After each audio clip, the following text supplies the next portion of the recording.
Yeah. Yeah, man.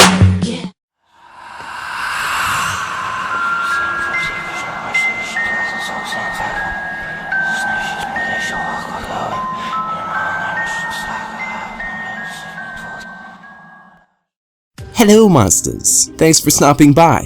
I thought it would be a good night to take a break from some three-headed beaver slaying. I know some of you are still trying to earn your badges, but tonight we're gonna portal jump to this nice little area. It's got a great view right on top of a mountain and a very creepy old abandoned haunted cabin. But on the good side is they do have a fire pit, and best believe I have a very creepy and campy story to share with you guys. So I hope you guys brought your s'mores. If not, I did bring some. They're in the Jeep on this left-hand side of the cabin.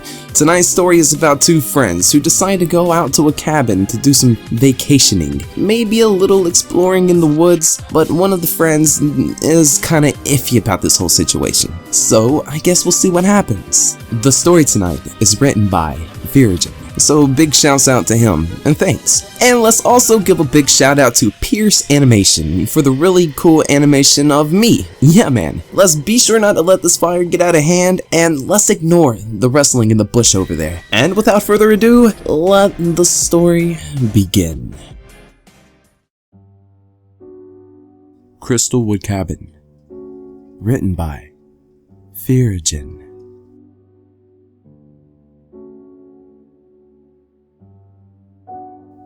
I hate this. Another one of these ideas which sounds like a real hoot. Oh, what was I thinking? A secluded cabin in the middle of the woods? It's the setting of every campy horror movie, and I'm, well, the very idiot these films revolve around. Nice thinking.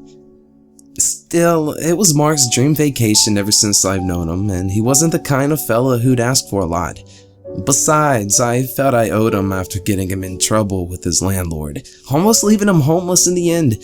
But come on, it was our post-graduation party. I couldn't let such an event go underwhelmed. Now, either way, it doesn't matter. What matters was that I was here with him and nobody else in sight. Great. Looking down at the little brochure Mark was sent in the mail, I couldn't help but chuckle a bit. Crystalwood Cabins, huh? I said to myself, looking up. Nothing but the thickening foliage of American basswoods and elms could be seen from just outside the kitchen window, just above the sink. For something with the word crystal in the title, it sure wasn't that clear. I could barely see a few dozen feet past the entrance of the forest, before being obscured completely by the trees that dwelled within. Thick, and didn't even begin to describe how dense this forest was. Little sunlight dared enter the woodland, that much I could tell from here. And while it was later in the afternoon, and the sun was just beginning to set, it looked to be the dead of night in there. There's no way the sound could even travel that far through there. What the hell are you doing, John? You were supposed to be helping me unpack the truck? Came an irritated yet familiar voice. I jumped so far back from the sink I nearly knocked over the old 1800s looking vase resting in the middle of the kitchen table. Oh, Mark! Sorry, you caught me by surprise. I blurted out. And no doubt Mark could tell I was on edge about this whole trip. Mark proceeded to bring in both my suitcases, and still managing to carry his knapsack on his broad shoulders. There's no wonder why we used to refer to him as the Beast. Since first year. I couldn't have chosen a lighter load for this trip, he said. I told you we'd only be here for the weekend. I frowned a bit, my heart still pounding.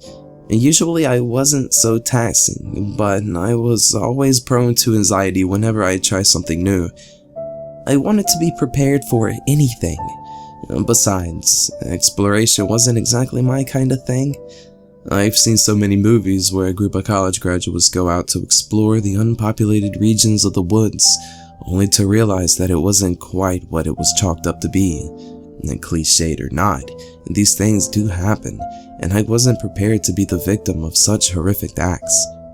Plus, a few changes of underwear wouldn't hurt anyone, I thought. You're right, I said. But you also said we were going to go exploring deep within the forest, so I wanted to be prepared. There's bound to be wild animals, bad weather, heck, even the odd bear trap or two. You wouldn't want to be unprepared, would you, Mark? Mark dropped my suitcases, looking at me strenuously. I did, and I'm prepared for all of that, and more. It's all right there, he said, pointing to his hiking bag. And that, there, trusty backpack? I shied away. Well, you see, it's really only for... shut up, Mark interrupted. I get it. You're nervous, and it's fine. Everyone gets like that their first time exploring. Mark smiles, placing his bag on the floor next to both of mine, inching ever so slightly towards me. But trust me, we won't get lost, and we won't get attacked. That's why I picked this place, in fact, Mark says, looking around before turning his attention back on me, still smiling. You see, according to the brochure, there's only 6 lots available to the public, each separated by only 2 miles of trees. If we get lost, we have a fair chance of bumping into one of those cabins. Besides, you're exploring with a guy who's been through more caves than he can count. Mark's expression changed to that of an honor roll student's, after he just found out he had made top of the class for the year.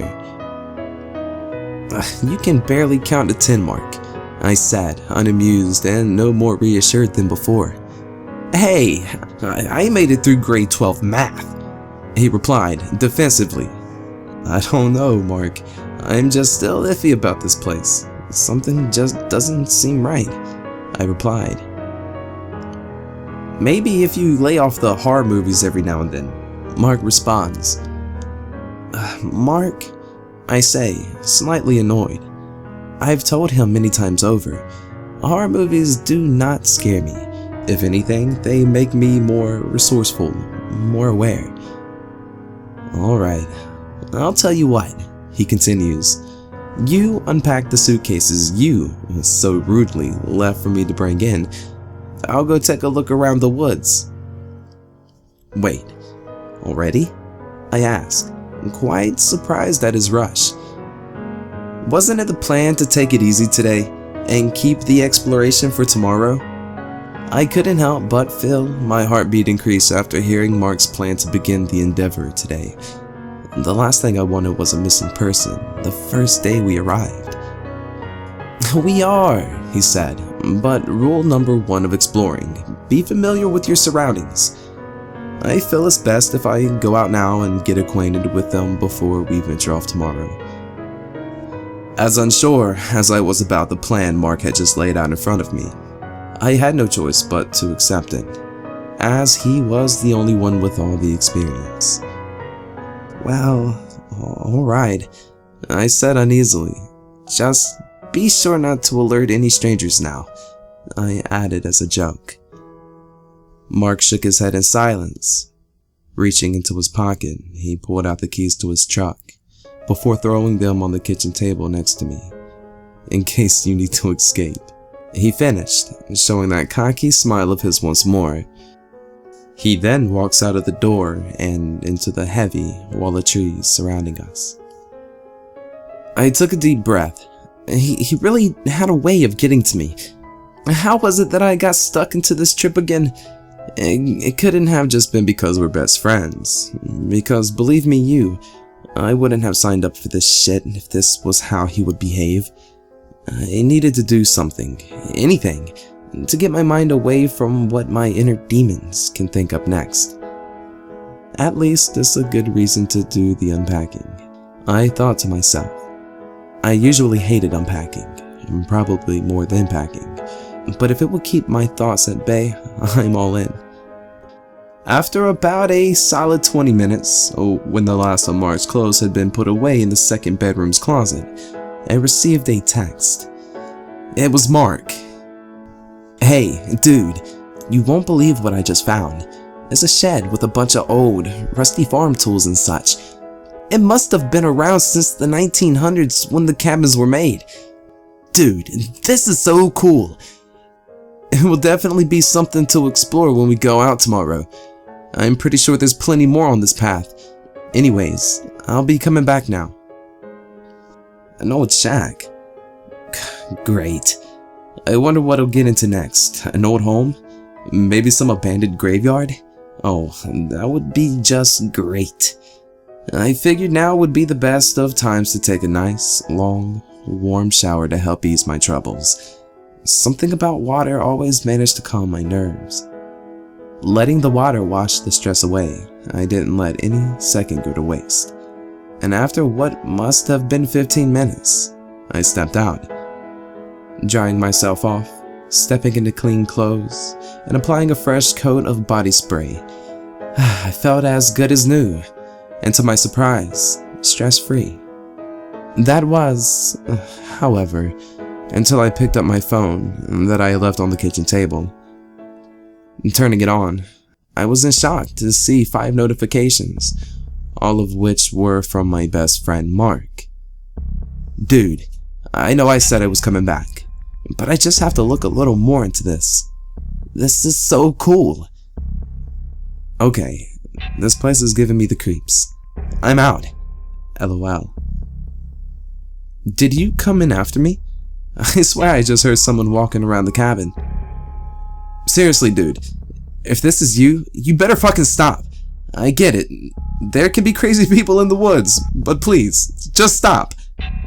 What the fuck? Immediately, the fears I had once thought were washed away by the warmth of the shower had returned. Panicking, I dialed his number and placed the phone next to my ear. Pick up. Pick up. Pick up. I muttered urgently. All of what I said, all of what I thought, it came flooding back into my mind. Was he being chased? Were we not alone in the forest after all? Was this another horror movie situation waiting to happen? Immediately, I was brought to Mark's answering machine, but before I could put the phone down to dial 911, I noticed something rather strange. Mark's answering machine. It changed. Hey, this is Mark. The message went on, separated only by the subtle sounds of his heavy breathing.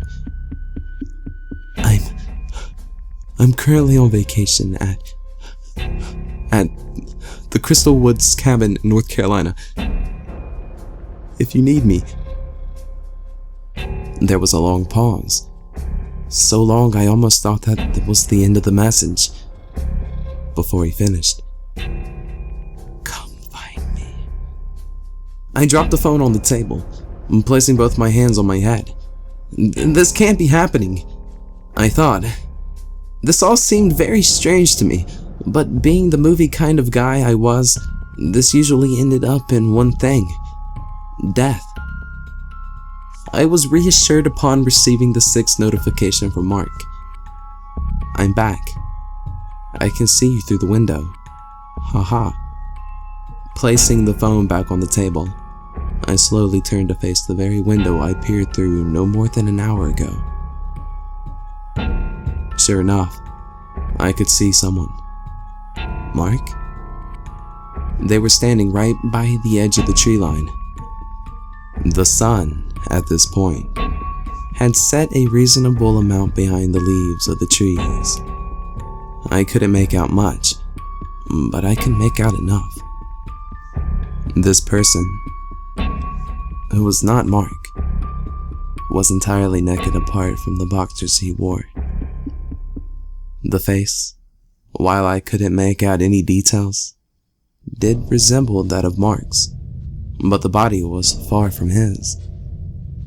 The man, standing near the trees, was scrawny, much scrawnier than me, in fact, and he was bleeding. He looked to be bleeding from several gashes all over his body. Many questions filled my brain, but one thing was for sure. I needed to find out where Mark was, and I needed to get the hell out of here. That's when I noticed the man. He was walking closer. Close enough and that I could make out more, and more details. He was in fact in his boxers, and he did not look much like Mark. But the reason for this became apparent as he approached. This guy, he was wearing Mark's skin like a suit. The eyes, I could tell, had been ripped out with a dull blade. The rest of his face had been quite forcefully ripped off. The lips had been cut out, and the remnants of white plasma fluid could be seen dripping down the chin of what used to be Mark's face. The rest of the body had been plastered sloppily on this man, being held up by nothing more than the blood beneath the freshly peeled skin. That's when I noticed the rusty, old axe the stranger was carrying in his left hand. Wasting no more time, I ran to the table, grabbing my phone and the keys Mark left behind, opening the front door and rushing to the truck. I knew that if there was one thing nobody did in a horror movie, this was it. Escape. Tears began flooding my eyes as the realization of what just happened kicked in. But nothing prepared me for what I was to witness next. The truck, once new and without a single scratch, had "Stay" carved into the passenger door, while the driver's side's window had been completely smashed open, revealing a missing steering wheel. There was no escape, and just like my imagination, it all came crashing down. This was no movie. There was no hope, and freaks like this do exist. Before I could react to all I had just witnessed, however, I could feel him, his hot, humid breath caressing the back of my neck. My eyes closed, anticipating what was to happen next. As pain immediately swept through the back of my head, a clear picture faded into stars, which faded into red. I began to sway before utter blackness filled my vision. I was right. Well, I guess those two aren't going on any more vacations. Guess they won't be tweeting out any photos of their vacation now, will they? Oh, and monsters, that rustling in the bush, oh, that was just a rare baby albino three-headed beaver. It's very rare we get to see those, so let's see if you guys can catch it. Maybe one of you'll earn that badge tonight. And again, monsters, let's give a big shout out to the writer of this story, Fearagen. And big shouts to Pierce Animation. If you want to check them out, be sure to check out their links in the description below. And while you're down there, be sure to leave a comment. And for everyone, I mean everyone who likes this video, you'll be receiving a mysterious item through teleportation. Now, you can't open this for 2,000 years, but it'll be at your house in probably 5 seconds or so, right after you hit that like button. And again, monsters, big shouts to you guys. And I hope you enjoyed the video. And like always, monsters, till next time. Relax, Massimo.